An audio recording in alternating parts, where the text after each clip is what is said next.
El Ministerio Apostólico de Enseñanza y Predicación Rema Internacional presenta hoy la proclamación de las buenas nuevas de Dios para tu vida. El mensaje de ayer, el mensaje de hoy y el mensaje para la eternidad a los que tienen hambre y sed de la palabra de Dios. Un querigma de Dios para el que oiga, el que tiene oídos para oír. Escuche el dabar del Eterno a las naciones. Ahora es el tiempo para recibir el rema del Espíritu Santo a tu espíritu. Escuchemos con fe la memra del Señor para el alma. Hoy es un día para escuchar palabra de Dios. Así que le invito a que se ubique en el libro del Apocalipsis. Este es tal vez ya nuestro último mensaje del estudio del libro del Apocalipsis. Así que ubíquese allá en Apocalipsis capítulo 22. Y vamos a mirar allí lo que comenzamos a meditar en la reunión pasada, pero no concluimos, no pudimos terminar porque el tiempo se nos acabó. Pero hoy sí vamos a concluir ese tema y ya lo que nos quedará sería la salutación final del libro del Apocalipsis.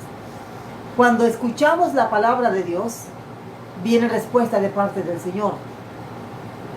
Hay sanidad. Dice la palabra de Dios que ella es viva y eficaz. Tal vez nos da un poco fuerte en aquellas cosas que todavía son motivo de lucha para nosotros, pero necesitamos oír la palabra de Dios. Así que vamos a meditar en la palabra del Señor y vamos a mirar los versículos 18 y 19 del capítulo 22. Capítulo 22 del libro del Apocalipsis, versos 18 y 19. Si usted quiere comunicarse con nosotros, puede hacerlo a través del WhatsApp 315-778-5026. También a través de la emisora en la página web de la iglesia www.catedralbiblicaremainternacional.org. Allí lo primero que va a encontrar será la emisora.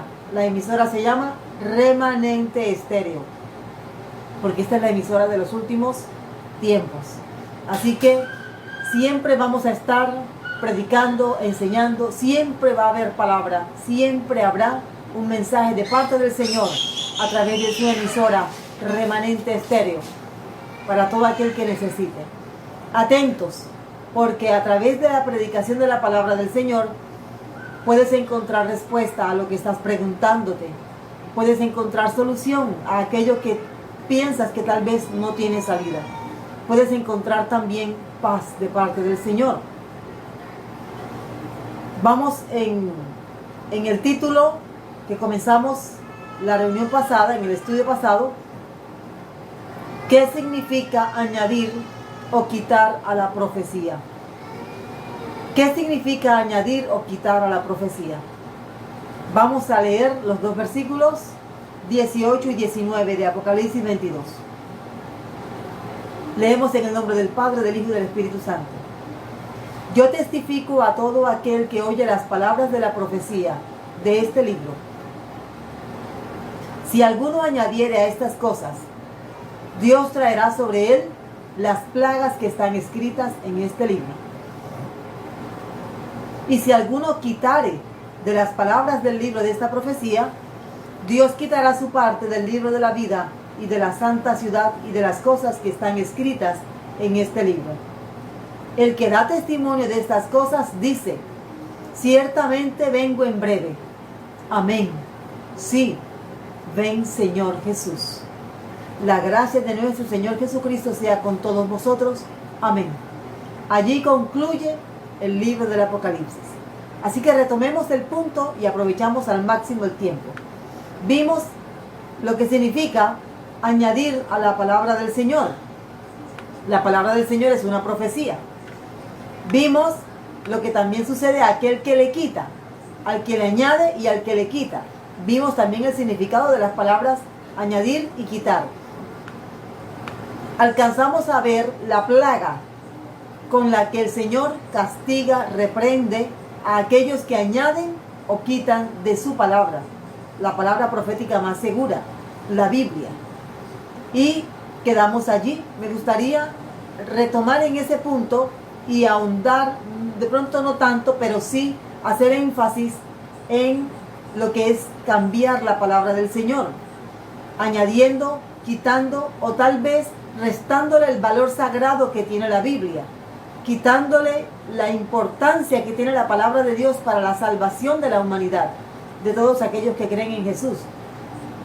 Y la base para describir esta plaga está en Isaías 24 del 5 al 6. Teniendo en cuenta lo que dice Isaías 24 del 5 al 6, pensemos en lo que está pasando en los mandatarios del mundo hoy. Están tomando la Biblia como algo solamente para adornar o para tener algo sagrado o considerado por la mayoría como sagrado, para entonces poner la mano allí y jurar y entonces de esa forma comenzar a gobernar o a ejercer su función como gobernante. Pero no se está haciendo realmente lo que dice la Biblia. Dice de Isaías capítulo 24 versos 5 al 6: y la tierra se contaminó bajo sus moradores, porque traspasaron las leyes, falsearon el derecho, y esto es lo más notorio del pasaje, quebrantaron el pacto sempiterno. La Biblia es como una copia personal. Bueno, si usted tiene su copia, ¿no? Su Biblia. Como una copia de ese pacto sempiterno que Dios ha hecho para darnos salvación a nosotros, con la única y gran condición de creer en Jesús de Nazaret como nuestro Señor y Salvador. La consecuencia de cambiar, poner, quitar a la palabra de Dios, no estar conforme con lo que dice la palabra de Dios, sino tratar de acomodarla al antojo propio, está en el verso 6. Por esta causa la maldición consumió la tierra y sus moradores fueron asolados. Por esta causa fueron consumidos los habitantes de la tierra y disminuyeron los hombres. Entonces, ponerle a la palabra de Dios o quitarle a la Biblia es exponerse a una plaga terrible. Esa plaga básicamente es una maldición. Mire, está bajo maldición todo aquello que no está en la voluntad del Señor. Todo aquello que se aparta de Dios está bajo maldición. No importa que le vaya bien aparentemente ante los hombres, no importa que se sienta bien, está en un estado de maldición. Entonces, si la persona ha falseado la palabra de Dios, mire a lo que se expone. Ahora, el punto que nos corresponde hoy es, hay una intención detrás de añadir o quitar de la palabra de Dios. Hay una intención detrás. El Señor nos ha dado su palabra. Maravillosa la palabra de Dios. Es fuente de paz, regocijo, de exhortación, de reprensión también, de advertencia y de lo que va a suceder en el futuro. Es como un libro que narra el futuro a manera de historia. Es un libro completo, es el pensamiento de Dios en unas cuantas páginas. Sin embargo, hay una intención oscura, diabólica, malsana, de torcer el sentido de la Biblia, de tratar de que no se entienda lo que realmente su autor quería que se entendiera, sino que se entienda otra cosa. Le voy a dar un ejemplo de lo que estamos diciendo. En la Biblia está la historia, la hermosa historia de David, el rey de Israel. Y cómo David, después que dio muerte al gigante Goliat, hubo una especie de unión espiritual entre David y Jonatán. Jonatán era el hijo heredero al trono de Saúl. Y dice la Biblia, en palabras muy sentidas, que el alma de Jonatán se unió al alma de David. Ese pasaje lo han torcido. Me imagino que usted ya sabe hacia dónde vamos. Y han tratado de aseverar de que esa era una relación homosexual y que por lo tanto Dios aprobaba el homosexualismo. En otra parte el rey David también hace la mención de que la amistad, el amor de su amigo especial, Jonatán, había sido más especial que el amor de las mujeres. Claro que era así. David como esposo no fue un ejemplo para imitar. Sin embargo, tenemos aquí un pasaje en el que tenemos que entender por qué Jonatán le dice a David semejantes palabras. Observe, por ejemplo, que Jonatán es el heredero del trono, pero él entiende por el Espíritu Santo, no puede ser por otro motivo. Él entiende que el próximo rey no sería él, sino que sería David. Así que David era la amenaza de su papá, Saúl.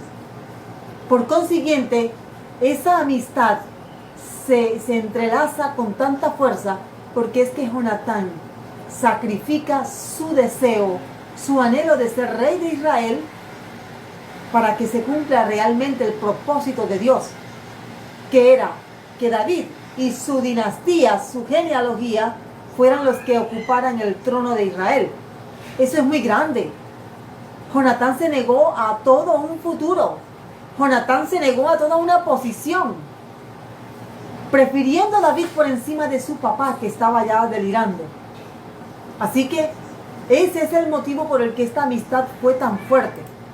Pero bueno, eso no lo ven, sino que se tuerce, y la palabra ahava, la palabra hebrea ahava, que se usa allí para referirse al amor que había entre Jonatán y David, es la misma palabra que se usa para sellar un contrato, para expresar amor entre hermanos. Pero eso no lo miran, sino que hay una intención de aseverar algo que no es así, darle otro sentido al pasaje. Eso por dar un ejemplo, y hay otros ejemplos más.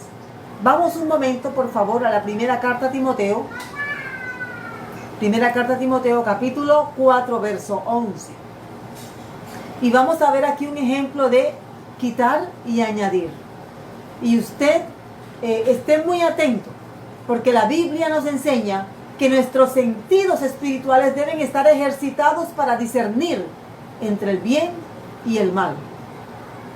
A veces no sabemos qué es lo que es bueno, qué es lo que es malo. Mire, la sociedad no sabe distinguir qué es bueno y qué es malo. La sociedad sigue una especie de corriente cultural y social, no importa que se vayan a condenar. No saben qué es malo, no saben qué es bueno. Y se les ha tratado de inculcar a la sociedad, a la mente social, se le ha tratado de inculcar: tú puedes vivir tu vida como quieras. Tú puedes hacer con tu vida como quieras.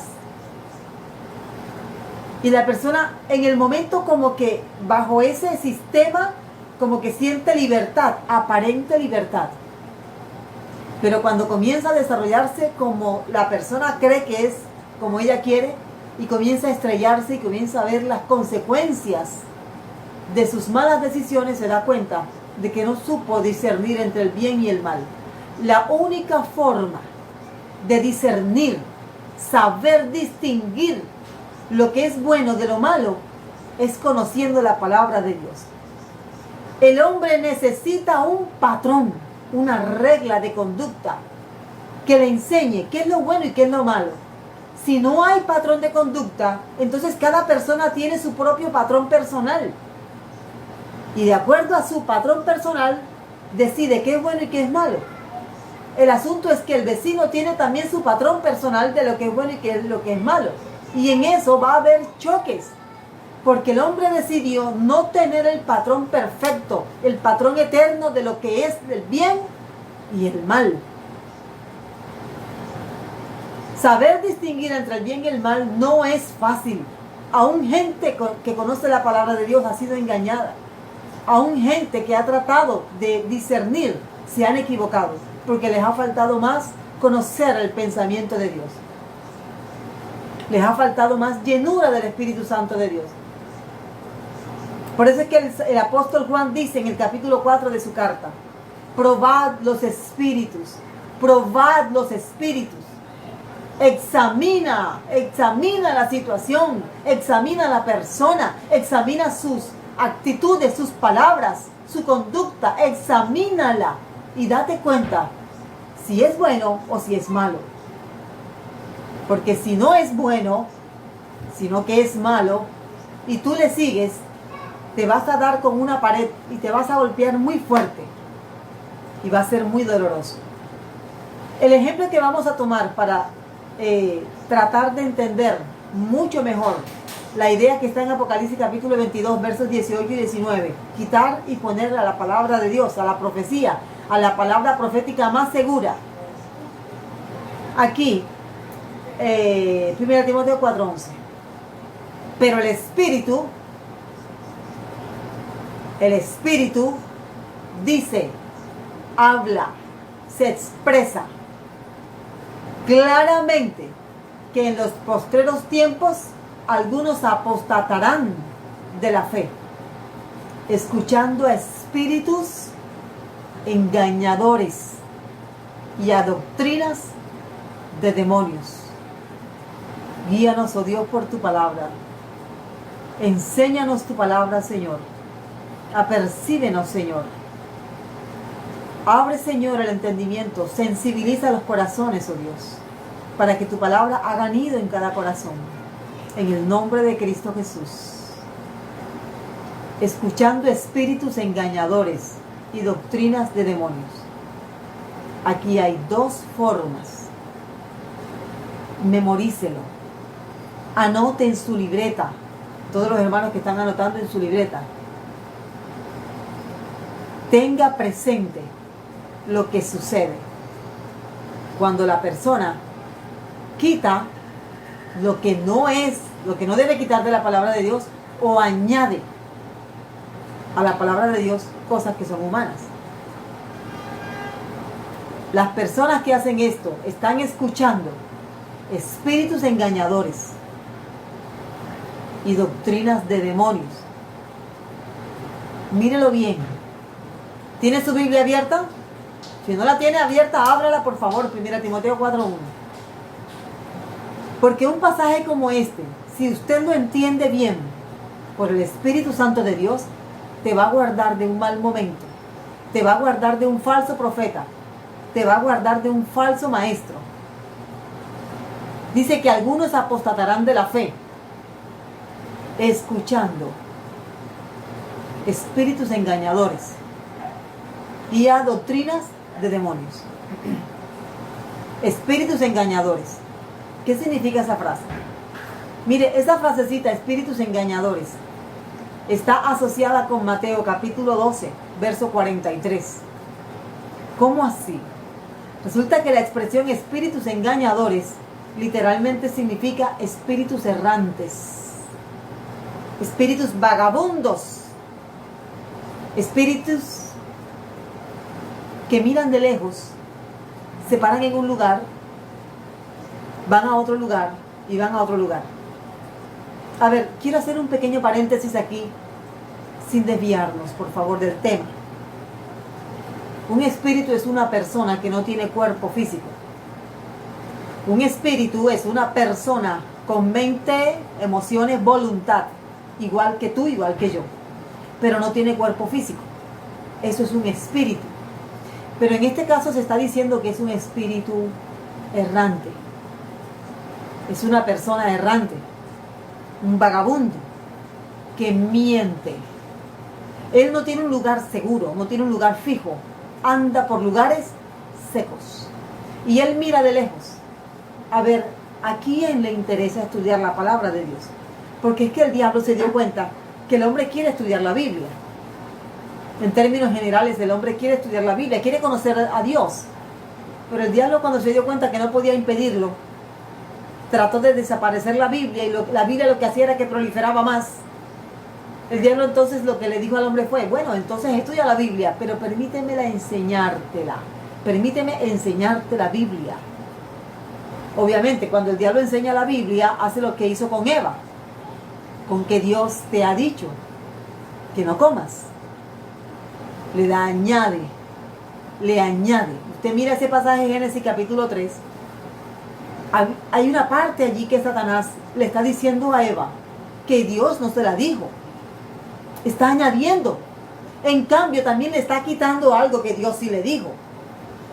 No moriréis, sino que sabe Dios que el día que Nada de eso se lo dijo el Señor a Eva, a Adán, que es al que Dios le da el mandamiento, no a Eva. Se lo da a Adán y Adán a Eva. En ese momento en que Satanás quita y pone de la palabra de Dios, ahí está enseñando Satanás la Biblia, ¿oyó? Él conoce tan bien la palabra de Dios que sabe dónde torcerla, dónde poner, dónde quitar. Dimos algunos ejemplos con la tentación de Jesús en Lucas capítulo 4, en el estudio anterior. Así que estos espíritus, vamos a leer Mateo capítulo 12, verso 43, para que podamos enlazar mejor lo uno con lo otro. Cuando un espíritu inmundo sale del hombre, anda por lugares secos, buscando reposo y no lo halla. Ese mismo espíritu engañador que menciona el apóstol Pablo, lleno del Espíritu Santo, lo dice allá. 1 Timoteo 4:1. Ese mismo espíritu engañador es el mismo espíritu inmundo que ha salido de un hombre, de una familia, de una casa. Y como él tiene que cumplir su misión delante de su jefe, no puede abandonar su misión. Él tiene que de alguna manera rondar la vida de esa persona. Él se asoma por las ventanas, esperando que la persona se descuide, esperando que la persona deje de buscar de Dios, esperando que la persona tenga un resbalón, para entonces él tomar ventaja. Ese es un espíritu errante. Hay muchos espíritus errantes y son maestros que enseñan la Biblia. Ellos andan por lugares. Esos son los que en algunos grupos religiosos les llaman las ánimas. En otras partes les llaman almas en pena o espíritus en pena. Esos son los mismos. No tiene que buscar más. Lo que está en la Biblia es lo que es autoridad referente al mundo espiritual. El mundo espiritual es tan real que existió primero que el mundo físico.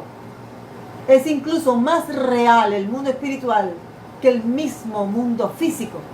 Entiéndalo. Tú estás conformado por un espíritu, alma y cuerpo. Tu cuerpo es el que expresa tu personalidad, pero tu espíritu, tu alma es el ente pensante, emocionante, que tiene voluntad. Así que el espíritu inmundo anda buscando a ver a quién atrapa. Piensa en un león. El león mira la manada de lejos y él comienza a olfatear a ver si hay algún herido. Él comienza a mirar a ver cuál es el que muestra debilidad, el más pequeño, o tal vez el que está menos atendido por el resto de la manada, o aquel que se separó de la manada. Así andan estos espíritus vagabundos, errantes. Así andan ellos. Mire, la palabra errantes que se usa aquí es la palabra que se usa para planeta. Planaos. Es la misma palabra. Y la palabra planeta, eso es lo que significa. Un errante. Entonces, entendamos, y creo que con ese detalle no se nos va a olvidar. Ahora, tú en la fe no puedes ser un cristiano errante. ¿Qué es un cristiano errante? Aquel que no tiene rebaño, no tiene pastor, pero dice que es cristiano. Ese es un cristiano errante. Cualquier culto le sirve, cualquier iglesia local le sirve, cualquier predicación la recibe, porque es un cristiano errante. Y generalmente estas personas están guiadas por espíritus errantes, espíritus, como lo dice aquí el texto griego, espíritus vagabundos. Aquí, allá, más allá, más allá. Hay personas que están un tiempo en una iglesia. Hay personas que están un tiempo bajo el pastoreo de alguien. Hay un momento en el que como que se fastidian, buscan algo novedoso, algo impactante, algo emocionante y se van. Están otro tiempo en otro lugar hasta que sienten lo mismo, hasta que de pronto algo más emocionante les mueve y entonces se van. ¿Ve? No entienden el significado espiritual de la iglesia local. No lo entienden porque no conocen la doctrina, no han sido instruidos. Por consiguiente, son como estos espíritus inmundos, vagabundos, errantes. Así que una persona que no tiene una iglesia local estable, o que ha estado en muchas iglesias y donde está, ya está pensando irse, esa persona está guiada por un espíritu errante, un espíritu vagabundo. ¿Y qué hacen los espíritus vagabundos? Ellos enseñan la Biblia. Téngalo claro, por favor, entiéndalo. Ellos enseñan la palabra de Dios a las personas. Las personas no se dan cuenta que quien les está enseñando es un espíritu errante. Si me están entendiendo, dígame amén a través del chat. Dígame algo. Me gustaría saber que estamos entendiendo. La persona se sienta a estudiar, a leer la Biblia. Como está leyendo un libro que es espiritual, la Biblia es un libro con un mensaje netamente espiritual. Esto no es química, física, matemática, no. Esto es palabra espiritual. Jesús dijo, mis palabras son espíritu y dan vida. Vida espiritual. Gracias, mis hermanos. Si es un libro con un mensaje netamente espiritual, ¿quién debe enseñarlo entonces? El autor. ¿Y quién es el autor de la Biblia? ¿Me lo puede decir? ¿Quién es el autor de la Biblia? El Espíritu Santo de Dios. Así es, el Espíritu Santo de Dios. Entonces, ¿quién tiene que enseñarte la Biblia cuando tú te sientas a estudiar? ¿Quién tiene que enseñártelo? El Espíritu Santo de Dios. Él es el que tiene que enseñarte la Biblia. Él es el autor. Él la escribió. Amén. Gracias, hermanos. Veo que van entendiendo. Pero resulta que tú no estás llena del Espíritu Santo de Dios. Tú no te llenas. ¿A ti te parece que leer la Biblia es algo como leer una novela? No te da importancia. Y aún estando, aquí vamos a entrar en un campo en el que no me quiero quedar mucho tiempo, pero vale la pena mencionarlo. Tú te pones a pelear con tu esposo, con tu esposa, te pones a pelear con un hermano, te pones a pelear con un compañero, y en ese estado de pelea te pones a estudiar la Biblia. Cuidado. Sacaste canitas al aire. Y tú crees que Dios no te vio, y te pones a estudiar la Biblia. Ten cuidado. Porque en ese estado de enemistad en el que estás, no es el Espíritu Santo el que va a venir a enseñarte. Es un espíritu errante. Ellos saben. Por favor, entendamos. Un espíritu es una persona como nosotros. Tiene entendimiento, tiene perfectamente todos sus sentidos espirituales, pero no tiene cuerpo físico. Así que él se asoma y ve que tú peleaste, estás de pelea, y te pusiste a estudiar la Biblia para enseñarla. Y él se da cuenta que en ese estado no tienes al maestro excelente enseñándote. ¿Qué hace él? Él se acerca y él te habla al oído y te empieza a decir lo que él quiere que tú creas. De todo lo que te va a enseñar, del 100% de lo que te va a enseñar, que tú dirás que fue Dios, porque él te va a hacer creer que es Dios, pero es un espíritu engañador, errante, y te encontró en mal estado, te encontró mal con Dios, estudiando la Biblia. ¿Qué hace el espíritu? Te hace creer que es el Espíritu de Dios, y de 10 cosas que te diga, 9 son verdad, 1 es mentira. Ya. Con eso él entró. Y tú vas a dar por sentado que esa mentira, que no te diste cuenta cómo entró, esa mentira es como una semilla que se siembra. En el momento en que ese espíritu inmundo siembra esa semilla, en ese momento también comienza ese espíritu inmundo, que no llega solo, a construir una especie de muralla, para proteger ese argumento falso que ya sembró en ti. Amigo, amiga, ¿cuánta gente cree que le ha enseñado el Espíritu Santo de Dios la palabra? Y fue un demonio quien le enseñó. Y están creyendo que es Dios quien los guió. Alguien dijo hace mucho tiempo, a mí Dios me mostró, mire cómo lo está afirmando.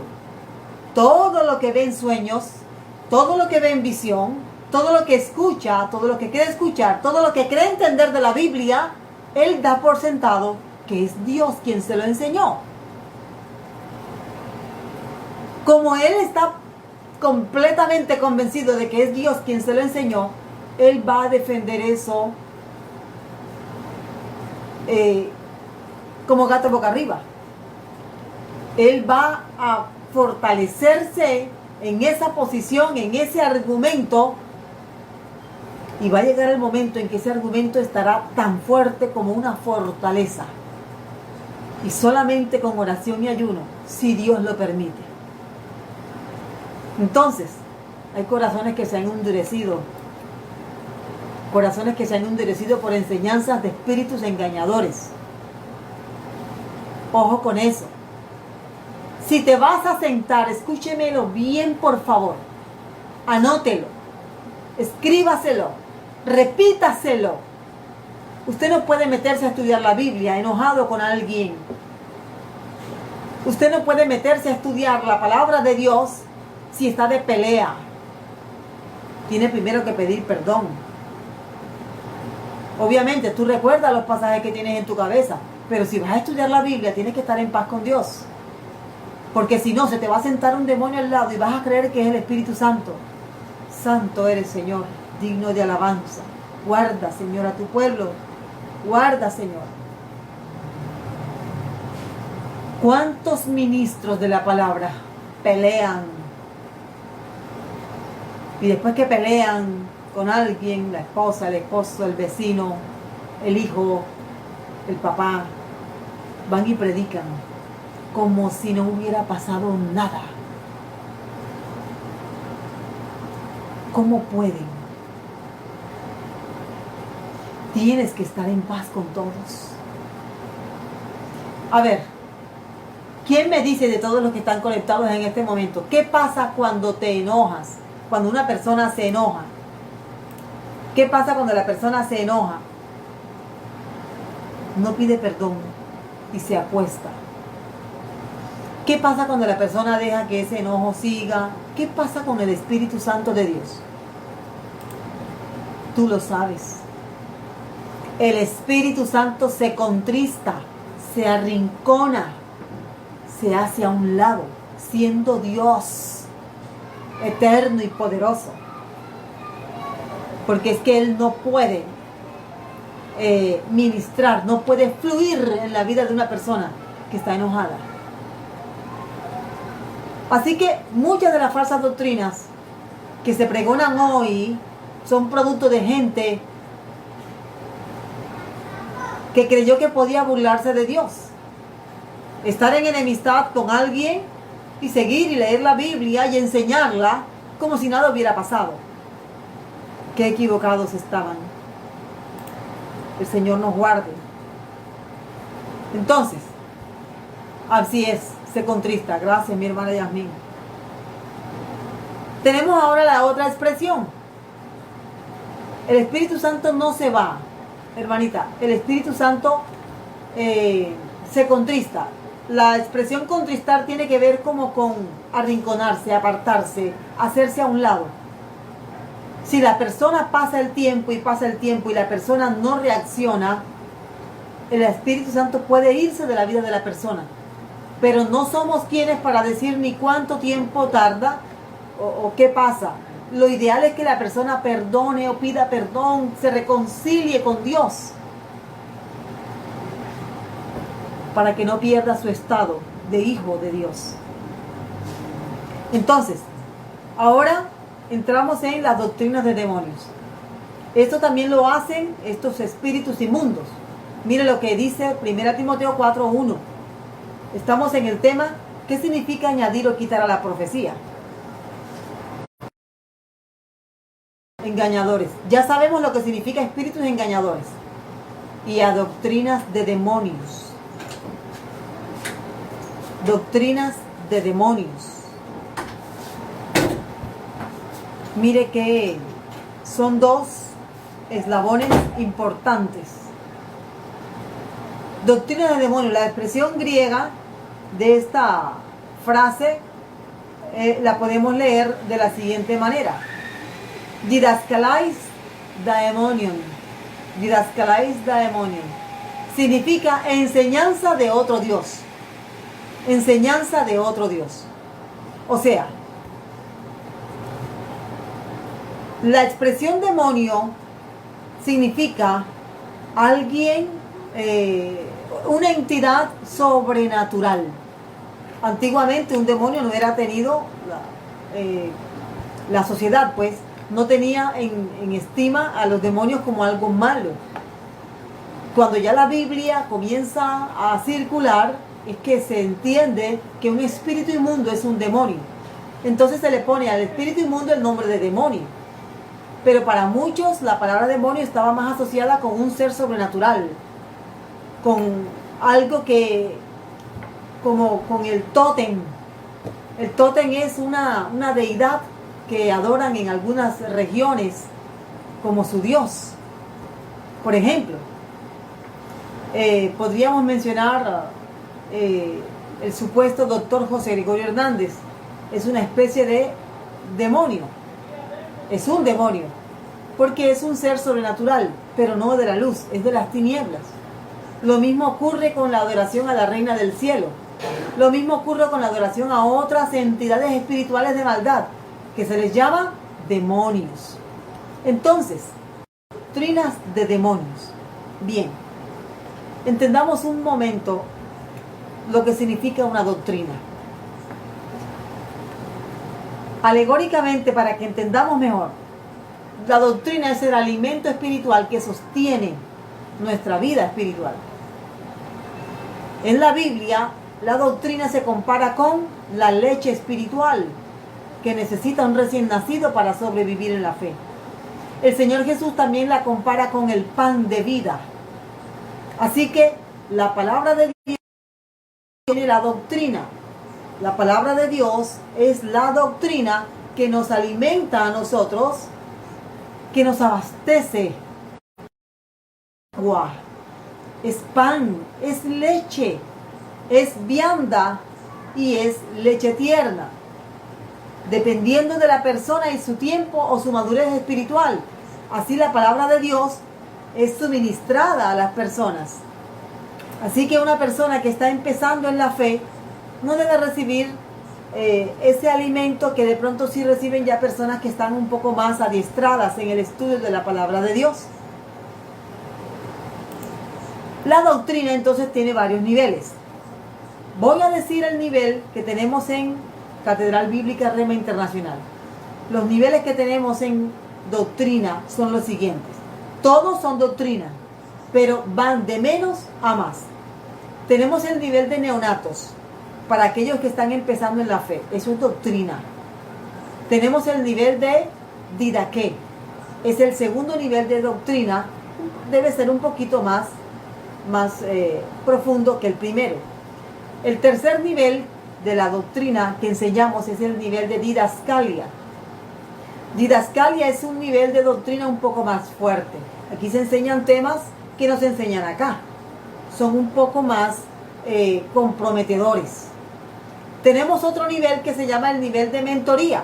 El nivel de mentoría es el que capacita a las personas para que enseñen a otros lo que ya han aprendido en el primer nivel, segundo nivel y tercer nivel. El nivel de mentoría es un nivel en el que la persona es confrontada con el servicio a Dios. Después de esto tenemos otro nivel al que hemos llamado Raíces de la Fe Cristiana. Es una escuela de formación bíblica que comienza con el libro del Génesis. Es un estudio progresivo de la historia de la salvación a la luz de la Biblia. Raíces de la Fe.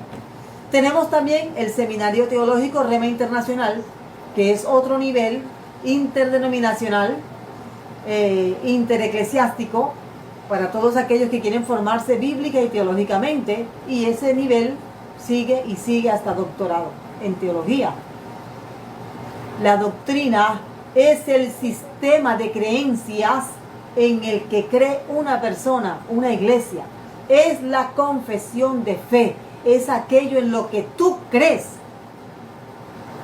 Podríamos mencionar aquí algunas de las doctrinas. Por ejemplo, nosotros creemos en la doctrina Padre, Hijo y Espíritu Santo. Le llamamos la Trinidad. Creemos en la doctrina cristológica. Jesús fue encarnado, muerto y resucitado, y viene por segunda vez. Doctrina cristológica. Creemos en la doctrina del Espíritu Santo.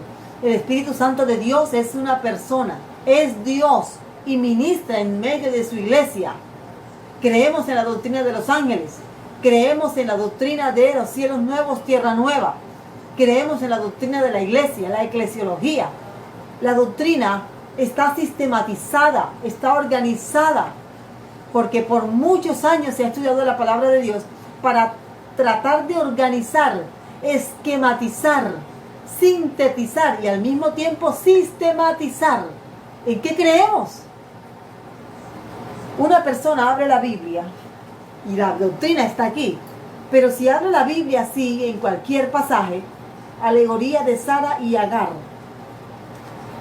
va a sentir que está frente a algo que, ¿cómo lo asocia con Génesis? ¿Cómo lo asocia con Apocalipsis?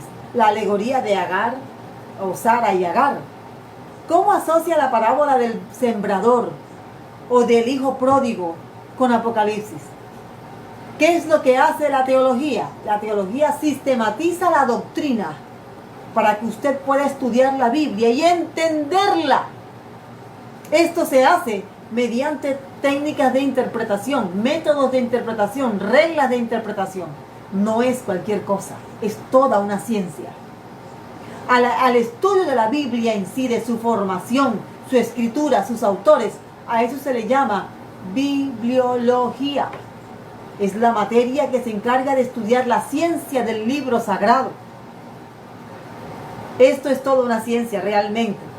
Mucha gente le ha restado importancia y piensan que bueno, con saber Juan 3:16 basta, con escuchar la predicación del domingo basta. La predicación del domingo es buena, pero tú necesitas alimentarte todos los días y necesitas tener claro el mensaje de Dios para ti. Si eso no es así, mira lo que pasa. Algunos apostatarán de la fe, escuchando espíritus engañadores y a doctrinas de demonios. Doctrinas de demonios. Bien. Las doctrinas de demonios son aquellas que toman una doctrina. Escucha con atención. Esto es sutil. Letra menuda. Letra pequeña. En la palabra podríamos tomar, por ejemplo, la doctrina cristológica. Es una de las más tienden a torcerla con mucha facilidad. Es más, el espíritu del anticristo se distingue porque tuerce la doctrina cristológica. A ver, ¿la doctrina cristológica en qué consiste? La doctrina cristológica consiste en Jesús es encarnado, nace de María, pero no es hijo biológico de José. Él es encarnado. El Padre permite que su hijo se autohumille hasta lo sumo. Encarnación. Segundo, muerte en la cruz. Este es el motivo por el cual Él nace por encarnación. Él muere, pero resucita al tercer día, según las Escrituras. Estamos hablando de la doctrina cristológica. Resucita, y después que resucita, anuncia su segunda venida en gloria. 4 columnas de la cristología. Bien, la más fuerte es la de la resurrección. Hay una película muy buena que me gustaría que se viera. A mí me gustó bastante porque muy precisa, muy correcta la película. El caso de Cristo. El caso de Cristo es una película que usted la puede encontrar en YouTube. Puede verla y puede enriquecer su fe. Incluso puede compartirla con toda su familia. Y precisamente el tema central de la película es probar que la resurrección no se llevó a cabo. Y obviamente Strobel, que es el autor del libro que lleva el mismo nombre, El caso de Cristo, que fue el tema de su investigación, llega a la total conclusión de que no puede negar que Cristo sí resucitó. Y por lo tanto, si Cristo resucitó, nuestra fe es real. ¿Cuánto dan gloria al Señor? Maravilloso es el Señor. Muchos falsos profetas han tratado de desprestigiar la resurrección de Jesús. Ahora yo le pregunto, ¿quién ha tratado de desprestigiar la resurrección de Jesús? Ahí lo tiene. Espíritus engañadores con doctrinas de demonios. Por ejemplo, hay un grupo que dice que Jesús sí resucitó, pero no físicamente. Resucitó espiritualmente. ¿Qué le parece? Hay un grupo que dice que Jesús ya vino por segunda vez, pero que no vino físicamente, sino espiritualmente.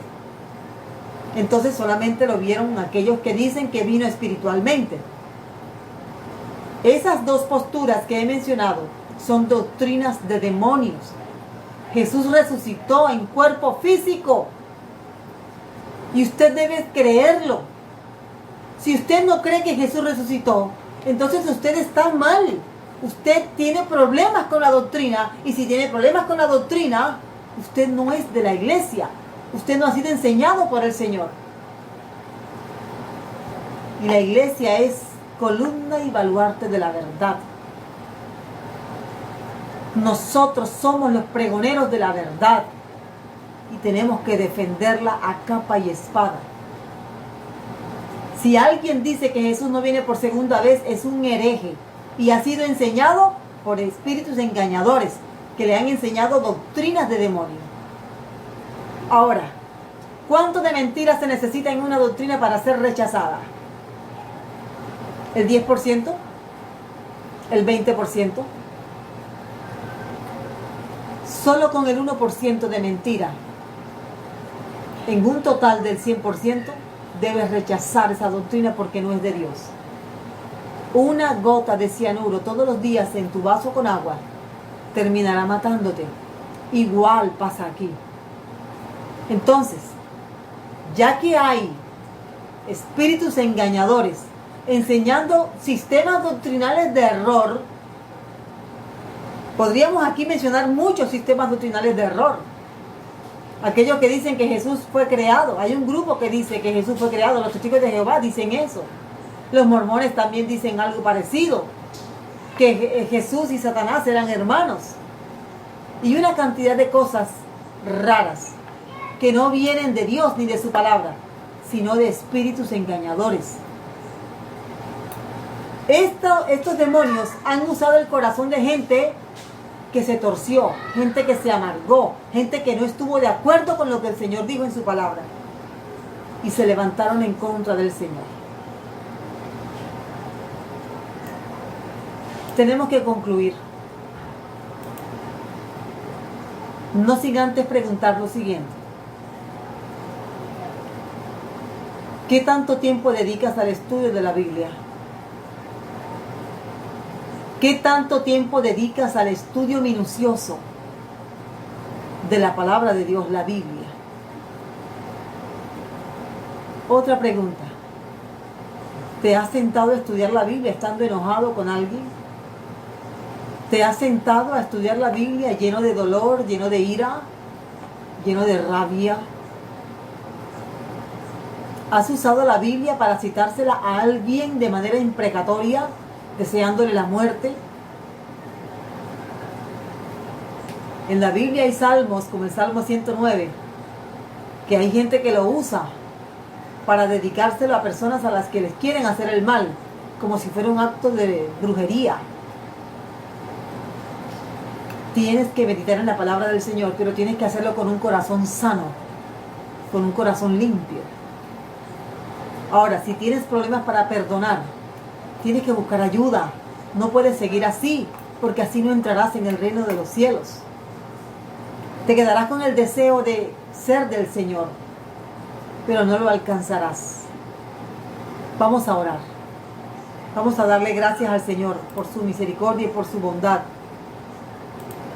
Vamos a pedirle a Dios que nos enseñe su palabra y que siempre podamos, que estemos dispuestos a aprender. Padre, gracias te damos en esta hora, Señor. Gracias por tu misericordia, Señor. Gracias, Señor, porque has sido bueno con nosotros, Dios. Gracias, Señor. Gracias por tu palabra, Señor. Gracias, Dios. En esta hora, Rey eterno, llegamos a tu presencia, Señor. Tal vez alguien quiera pedir perdón. Hagámoslo. Padre, perdona, Señor. Si alguno, Señor, está enemistado, está enojado, en este momento, Señor, derrumba, Señor, todo argumento que se levanta en contra del conocimiento de tu palabra. Derrumba, Señor, con tu poder todo argumento que justifica el enojo, la ira, la separación.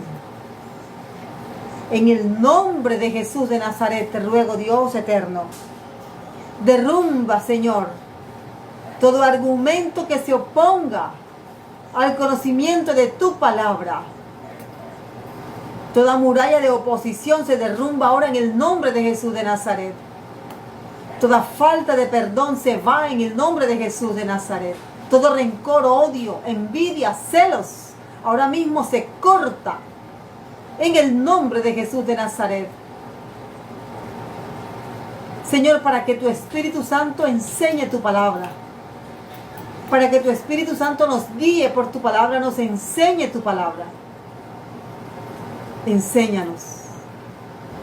No permitas, Señor, que espíritus engañadores enseñen a tus siervos, a tus hijos, a tu iglesia.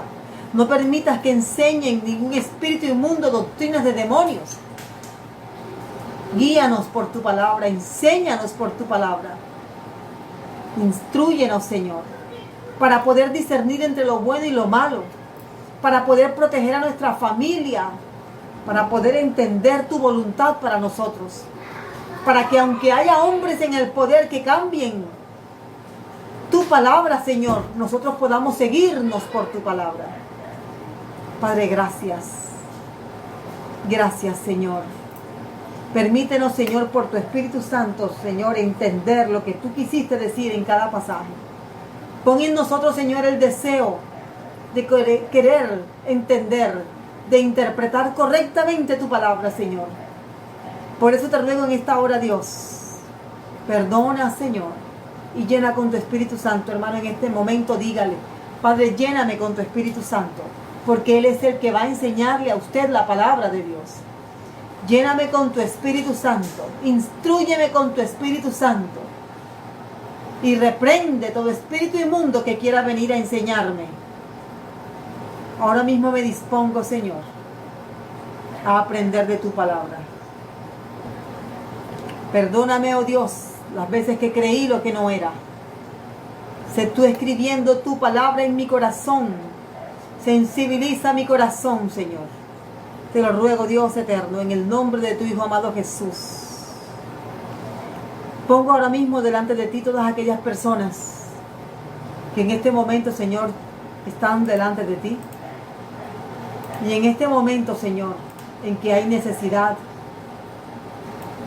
vamos en este momento a poner cualquier necesidad que tengas delante del Señor.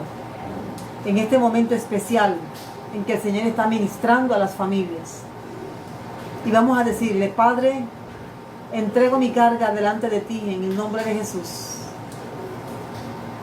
Padre, guíame en lo que tenga que decidir. Guíame, Dios, necesito de ti. Enséñame por medio de tu palabra a hacer lo correcto.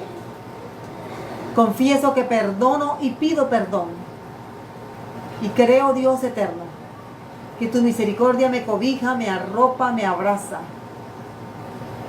Señor, te pongo ahora, Dios, todos aquellos hombres y mujeres, Señor, por su situación laboral, su situación familiar. Toma tú el control, oh Dios, y glorifícate en cada familia, Señor. Sana, Señor, el corazón herido de aquel que esté ofendido, que se sienta herido, Señor. Sana, Dios. Ayúdale por tu palabra, Señor, a entender tu voluntad. Gracias, Padre. Gracias. El que esté enfermo del cuerpo, Señor, en este momento, sánale, Señor.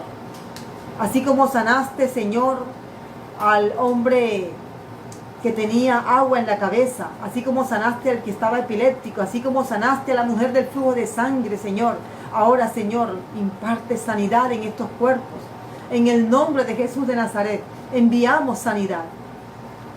Sé tú tratando con el cuerpo de cada uno, Señor. Sé tú sanando, Señor, restaurando, Dios. Gracias te damos en el nombre de Cristo Jesús. Amén, amén y amén.